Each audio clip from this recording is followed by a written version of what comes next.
if we adults talk to them, I think they have more to teach us about how to overcome this whole fear thing than the other way around. I truly believe that because I agree with you. I completely believe that too, because I think when you're quote younger, you don't know what you can't do, right?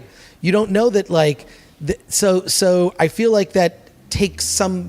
It's almost like having a shield, right? And I think fear. It's just unfortunate to see fear running our politics these days and being and so making us have so many rational choices. It's just like because most of the fear that is around is just imaginary. Really, Yeah. Of course, there are facts that base. You can base your fear on facts. But the way the media is playing it and has been playing it for a few years, they are feeding so much fear.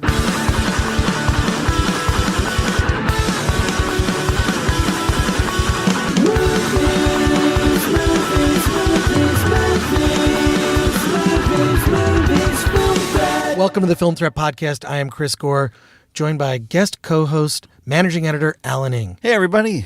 Hey, a special episode of the podcast today. We're going to be talking to animator Gustavo Steinberg. He's from Brazil. His movie Tito and the Birds is coming out. It is it's unlike any animated movie you've ever seen. It's almost like, I would describe it as it's like a painting that moves. It's an animation style I've seen before, but never seen used this way and in feature film form. I know, Alan, you love the film. Yeah, I mean, it's a beautiful film with a very dark subject behind it, and it's for children. Well, that's the thing that's the thing I find really amazing about this movie is the fact that it is so dark. But I do remember as a kid that I liked scary movies. I thought Willy Wonka and the Chocolate Factory was very scary as a kid. I think some of my favorite movies as a kid were ones where I got scared. So I actually believe that this will appeal to children. It has messages woven throughout. I mean, it's not like hitting you over the head, but it really speaks to a lot of what's happening today with regard to the spread of fear and also communication and how we talk to each other. It really is a relevant film that the message doesn't hit you over the head too much, but it's something that I think that I don't know, if you have kids of a certain age, I think it's perfect for them. But also as an adult, just wildly entertaining and just also bizarre. It's like it's a bizarre foreign animated film that begs your attention. Yeah, I mean, I call it. When you watch it, you'll start to think, oh, this is a zombie cartoon for kids. I didn't want to mention the zombie thing, but you got to look up the trailer. You got to look up the trailer to it, Tito and the Birds. It's just, the style is weird, and just seeing this whole style used in a feature is something that we haven't seen. I think we've become so used to the Disney, Pixar, DreamWorks, that kind of style of animation that where almost nothing is offensive and everything is safe. Yeah. That's not the case with Tito and the Birds. It really is. It's something I think that kids would really benefit from, especially with everything that's happening in our world. Yeah, I mean, a lot of it is about not only overcoming fear, but banding together as kids to help each other overcome those fears. And the main character Tito, he's trying to basically fulfill the dream of his father. And that was to be able to talk to birds. It's who wouldn't want to talk to birds or animals of any type. Mm-hmm. Now, first of all, I'm also really grateful that Gustavo would come here all the way from Brazil to talk to us about his film. A couple of quick housekeeping notes. Hey, follow us on social media. So, because we blast out like when podcasts are coming out, we're Film Threat on everything. So please do that. The other thing is, hey, do you want your movie reviewed by us? Real simple. Just go to filmthreat.com. There's a submit button. Click submit. You can submit your movie. you could have a review of your movie emblazoned on the cover and the front page of Film Threat with a rating that, well, we are on Rotten Tomatoes. So if you want to roll the dice and get, and see if you get a good review from us, submit your film. All we can offer is honesty. Well, yes. If we're nothing, we're definitely honest. And the other thing is, we need your support. We're putting out now 2 episodes of the podcast every week. We're looking to expand the website, go to more film festivals in 2019, and we want to actually put the Film Threat podcast on live streaming so that you can watch it on video. But in order to do these things, we need your support. So go to Patreon and you can look up Film Threat, or go to patreon.com/Film Threat. You can support the Film Threat podcast. It's also the only way that you can get Film Threat merch right now. We're actually not selling merch, but you can get some merch via the Patreon. And also, you can get the entire digital Film Threat collection. That's 13 years worth of Film Threat, the print magazine, in digital form. You can read it on your iPad or your phone, your mobile device, whatever. It's the only way to get the Film Threat digital collection is by supporting us on Patreon. It's going to help us expand what we do. And I know now I sound like an NPR. I feel like I'm NPR at this moment. So pledges now. Yeah, send in your pledge. The phones are ringing. But seriously, we really do need your support to continue what we do at Film Threat. We're not corporate sponsored. We don't have big money coming our way. We really depend on your contributions to help us continue our mission to support indie filmmakers from all over the world, including Gustavo from Brazil. In fact, let's talk to him about his movie, Tito and the Birds. Welcome to the Film Threat podcast. Thank you very much. Gustavo Steinberg. Now, did you do any voices for Tito and the Birds? No, I did not. No. You did not? No. I'm always behind the camera, behind everything. I'm not in the front. Well, only to sell the project. And the animation style for this film is unlike anything I've ever seen. I mean, we've seen traditional 2D animation. We've seen, your 3D Pixar. This is a wholly unique style. How is this developed? Well, it was a lot of steps, different steps. We actually did like a big development process for the project, and during that development, we came across expressionism as a big reference for in terms of aesthetics for the film. And because, of course, we were making a film about fear. So when we came across expressionism, we said, of course, we have to use that, right? And not only because it was cool, because it is cool, but also because it's a better way to tell the story, because we have a lot of... I think the biggest concern that we had throughout the film was how much fear would we actually bring to the film, because we are targeting a young audience, so we don't want them to walk out of the movie theater, so they cannot be too afraid. So we had a few different strategies to like kind of make them feel the fear that we are talking about in the movie. And one of them was like the whole aesthetics, the very intense backgrounds and the distortions that get more and more extreme towards the end of the movie. While the story progresses. And so I think it was a very happy choice, both from a production point of view and also from an aesthetic point of view.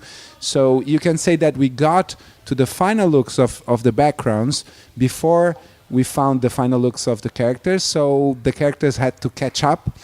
And of course we had those very dense backgrounds. So we had to come up with something that wouldn't disappear in the middle of all that, and that would work well with that. So go ahead if you want. No, my question, it looks like a living painting. Yeah, I'll get to that. Was that because it definitely must have been what you were going for. No, of course, but what I'm trying to say is that we were going for that because the story needed it. Like it was not like, oh, okay, let's do something very cool. Of course, but let me just explain how we got to the actual result of the whole painterly thing.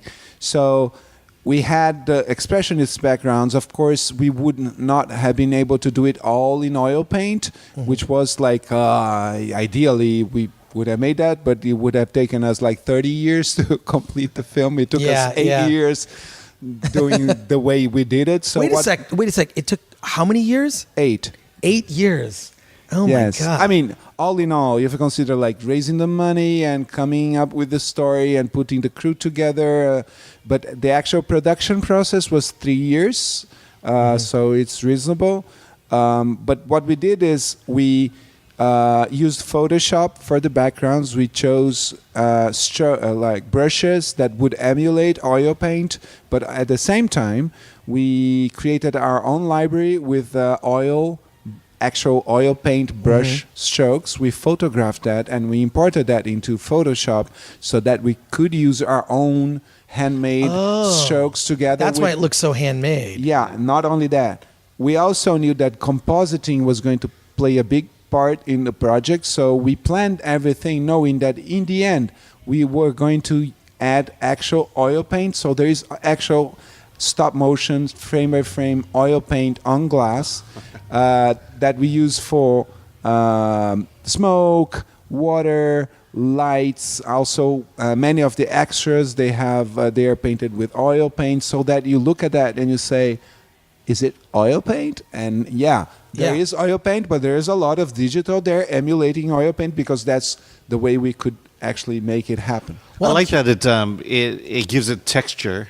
And then it also gives it kind of a 3-dimensional feel to it basically it's a 2D animation film. Yeah, it's completely 100% 2D. The thing is that sometimes you'd get like, you already had like the background, even though it was mostly digital, in the post-production, even like in a simple background, you go like 2-3 strokes of oil paint to complete it. So you have the actual texture with the depth, like, how thick the thickness, then how the light gets there. So everything is already like oil paint. So you have those little details that you say, oh yeah, that works. Yeah. So. Well, what is the inspiration for the story? Because you mentioned fear, and fear is a thread running through, but another thread running through is communication. Of course. And how we talk to each other. I mean, that's sort of the whole basis of this invention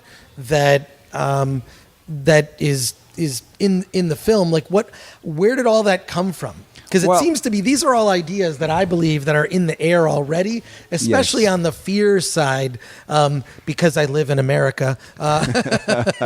And did you see what's going on in Brazil now? Yes. No, I see. This is why I wanted to have you on this. There's crazy stuff happening. We think that only crazy things are happening in America right now. What is happening in Brazil? We are about to elect. We have the second round of the presidential election on Sunday, and we are about to elect a fascist.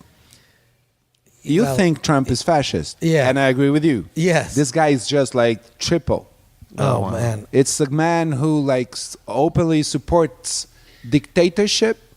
He says that his greatest hero, it was our greatest torturer back from the dictatorship 30 years ago. A guy who killed, it's proved that he killed at least 40 people and tortured more than 500 people. And it's his greatest hero, just a hero. Yeah. And he's allowed to say that. He's not in jail for saying that. No, on the contrary, he's going to be our next president. Well, Trump is going to love this guy. Oh, yes. Trump is going to love this guy. Yes, they're going to get along so well. But, I mean, these people rise out of playing on people's fears. Exactly. I mean, this is how they get their comeuppance is just playing on those fears.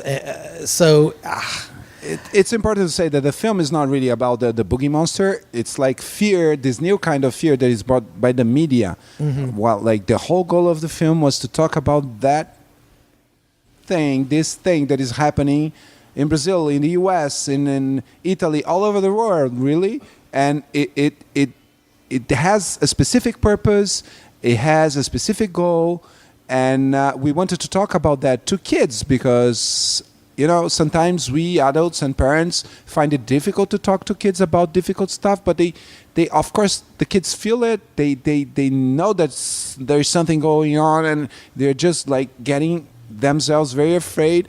And I mean, if we let them grow in the middle of this culture of fear that we have created, I mean, and if they think this is normal, the world is going to be even worse in the future, because they are the future of the world, you know. Well, this is my fear, is that we're seeing kids influenced by, you know, the president's tweets. You know, I mean, just to see that kids have become, you know, they've become so influenced. When the president is an influence, the head of our nation is sort of the an example. And it's an example, should be an example, positive example. So, how is this film looking to at least influence this upcoming generation? Because I really do believe that the millennials are especially in their stance on gun control here in the United States, how there's this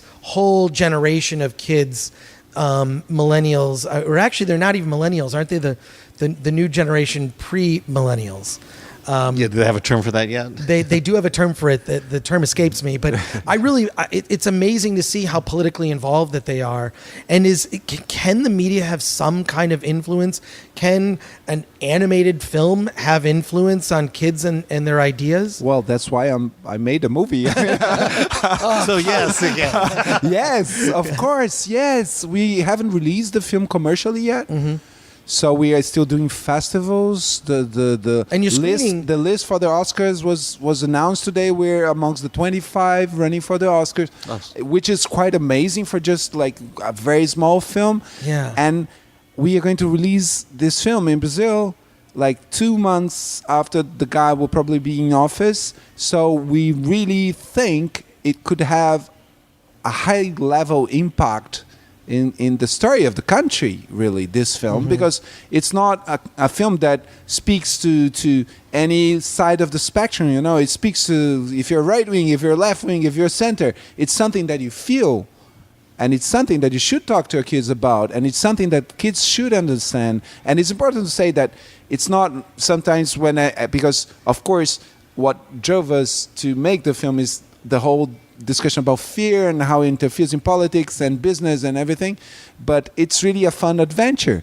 It is a very traditional storyline, you know, hero's journey, and you're going to watch it, you're going to have a lot of fun, and in the end you're going to say, oh, but this is stuff that I actually see in my life, right? So, and we've been having like kids in the audiences in the festivals, and the best thing you can hear is that they actually start to recognize Alaor Souza, who is the villain, in real life. And this is so amazing.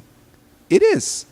That simple thing, and the message in the end of the movie, which is like, you can actually overcome it. And another thing, yes, I agree with you. They can be influenced by media, but if we adults talk to them, I think they have more to teach us about how to overcome this whole fear thing than the other way around. I truly believe that, because I agree with you. I completely believe that too, because I think when you're quote younger, you don't know what you can't do, right? You don't know that, like, so I feel like that takes some. It's almost like having a shield, right? And I think fear. It's just unfortunate to see fear running our politics these days and being. And making us have so many rational choices. Like, it's just like, because most of the fear that is around is just imaginary, really. Yeah. Of course, there are facts that base, you know, you can base your fear on facts, but the way the media is playing it and has been playing it for a few years, they are feeding so much fear. Well, it's manipulation. It's a way to get people to act, you know, it's a way to control people. Yeah, it's true, but I don't necessarily think that it is just manipulation. I think like the traditional media, even the new media, they don't really they have to sell, and this stuff sells. I think it's as simple as that. Of course, there is manipulation too, and even if there is no manipulation on the side of the media, there are people who take advantage of these situations, such as Trump and such as the guy in Brazil, Bolsonaro, and they know how to steer it towards very specific goals. And these goals are just so contradictory. I mean, they contradict even the things that people that people who are voting for them believe. You know, they you ask people. I mean, I have people in my family, and I heard from the people here in the West that this happened here too. You know, like families were torn apart because, you know, why are you voting for him? You don't believe in the stuff that he actually is going to do, you know? And no, it's because you need a strong hand to face all these fears. But what fear? What is happening to you, really? You know? So it's really about like bringing it down back to reality kind of thing, you know? And I think that's how the kids can really help us, because they ask like such candid questions, and sometimes these questions can make us think a lot about our lives and how much the things that we fear are actually true, you know. I'm curious what some of the questions are that kids ask after seeing the film. What are the I mean, we can sit here and ask you questions all day, but I want to know what kids are asking after seeing the film at this festival. And actually, you guys are going to, there's a screening tonight at the ArcLight. Yeah. I'm just curious, how are kids responding to this? This is clearly there are more ideas, I believe, more important ideas in this film than your traditional Pixar Disney movie. I think I wouldn't say that there are more ideas. We just made sure that there was always a connection to reality, because I mean, like como chama meu malvado favorito? My favorite evil, the Minion. Oh, the Minions. Yeah, you know, there are so many movies talking about like serious stuff, like contradictions, evil. Yeah. But I think we really made sure that throughout the story, we had a complete, like a total connection to reality. And we made a few things to make sure that would come across, like even working with kids in the voices, you know, to make it like a horizontal thing with the kids, and other strategies like being very careful with how much fear, as I was saying. So we use the music a lot to bring like fear, and the kids they don't have to be afraid, but they have to feel the fear that we are talking about so that they connect. But the questions are just beautiful, you know. They go as far as like I had a 5-year-old asking about textures, and I was so yeah, because people say, oh no, the kids are not going to like, you know, the looks are too different, and the kid elaborated. She used the word texture, you know, so I was very happy with that. But of course they ask about like, what do the birds do? Why do they sing? And then I usually ask the question back to them, and they elaborate in so many different ways, you know, that, the magic of the song made us remember. They totally get it. Like the whole point of the movie, they do get it. And then, of course, sometimes they just say, my favorite character is Sarah, of course, because she's the kick-ass female character kind of thing. And what do you think about Buyu? And they say, he's so cute, even though he's a very ugly little fella, right? So, but he's very cute. And they ask things about fear. They ask things about the media. They ask things about, you know, other things that really work on the kids level, because we made sure that we had different levels of reading of the film. Like, so there's the bully there in the film. You know, sometimes they'll talk about their experiences with bullies and stuff, and it's interesting because the movie shows a redemption of this bully, because he gets to, you know, collaborate with the heroes of the story, even though we made sure that Tito is never a hero. He's not a special guy. He doesn't have superpower. He's just like a common kid, shy, you know, nothing peculiar about him. And he just has to work hard and to be confident that he's going to find a solution, right? And there's stuff about like the parents, because most of the film, Tito's mom is a single mother, really, because the father is absent. So you have all sorts of different questions, but they do get, and I've learned about a few kids who did recognize Aloha Souls in real life, not only the big ones, and that's important, you know, like just that guy in the corner, you know, you're walking and he's saying, be careful because here's a very dangerous place, you know. And then they look around and they say, that's like Alaor Souza, and that's very cool. What the father-son relationship is also a big part of the film. Can you talk about that a little bit and where that came from? Well, we wanted to play, as I said, fear or this feeling of absence in many different levels, and in Brazil and also in many parts of the world, being a single mother is just part of the game. Like in Brazil, it's so embarrassing. Sometimes most of the official forms that you have to fill don't even have the name for the father, because there are so many single mothers there that you just fill out the name of the mother, because who cares about the father? They just disappear. I think it was an important part of the story. It's really like his drive to go do it, and people ask me, but maybe the father is too cool, where's the mother? No, the father is absent, and when the father comes back, he doesn't really have a solution, right? So yeah, there is like this cute relationship. Of course, we try to explore it in a nice way, but it's really about the kids solving the problem, and the whole thing, like how the mother becomes overly protective because she's there alone with Tito, and we have different things that just a touch of different things that we've added to the story too. Like she's always popping pills, and she's like, everything. I'm very afraid. She's very neurotic of many different things. So yes, I think it's also, of course, a very traditional thing. There is an absent parent, so it's part of the hero's journey too. As I said, it's a very traditional story in a way. What do your own kids think of the film? It's actually a funny story because no, they love it.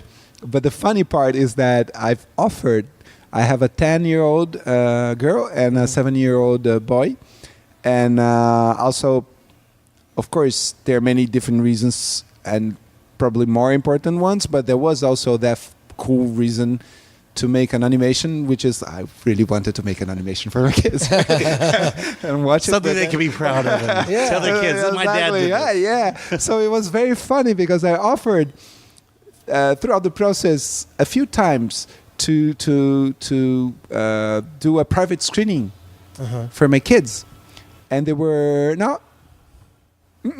We want to watch it with all the other kids, My theory is that she thought, especially my other one, she thought I was not really a movie maker. She wanted to make it sure that I was presenting that it was not a scam. I was presenting it to other people, popcorn, everybody there in the room. So she actually watched it when we screened it at Anima Mundi, which is like the most important animation festival in Latin America. So it was pretty cool. Oh, wow.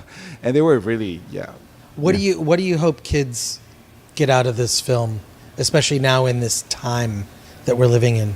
Well, first of all, I like to insist that I hope they have a lot of fun watching it, which is important because that's how you really get into them. And of course, if they start to recognize Alaor Souza in real life, as I was saying, and if they start to realize that there is a reason why fear is played like this in society, totally happy with that. Well, Gustavo, congratulations on Tito and the Birds. Thank you very much. Thank you for coming on the podcast, and I wish you luck come Oscar time. Hey. Yeah, thank you very much. Congratulations again. Thanks. You. Quando eu era pequeno, meu pai me falou que o medo tinha virado contagioso. Como se fosse uma doença. Essa é a história de como o medo contaminou o mundo inteiro. Bem-vindos ao Jardim Redondo. Vocês nunca terão medo outra vez. Ainda não sabemos de onde vem a epidemia. Também não temos um antídoto ou fórmula para a cura. Eu descobri, junto com os meus amigos, a única pista para salvar o mundo da doença do medo. A máquina que o meu pai inventou para entender a língua dos pássaros. Tivemos alguns casos aqui na escola e por isso decidimos cancelar as aulas. Todo cuidado é pouco agora. Um garoto não tem medo. Você é muito corajosa, Sarah. Eu sei. Vai rápido. Fazer uma máquina igual do seu pai. Colocar todo mundo em risco. Tem a brigada de pânico. Vem, Sarah.